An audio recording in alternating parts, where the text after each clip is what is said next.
same. The belief that violence or its threat will be effective and bring in change.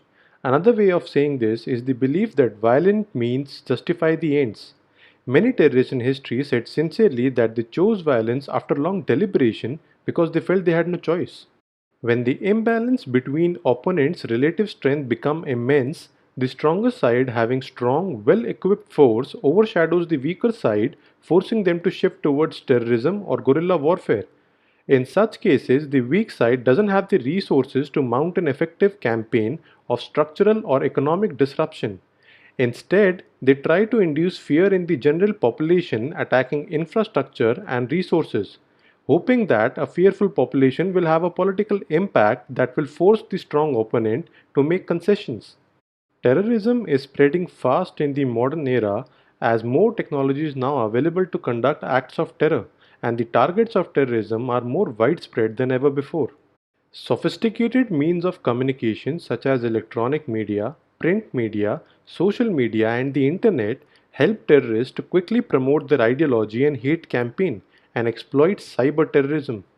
Another reason is the growing intolerance in society due to increasing population and decreasing resources. Increasing globalization of the society has come to transcend national boundaries, spreading terrorism. In the Indian context, the reasons over the past few years have been plenty. It is a fact that our consolidation as a secular, federal, and democratic state is still evolving, and the diversity of a multi ethnic and multi religious society is often exploited by fundamentalist forces.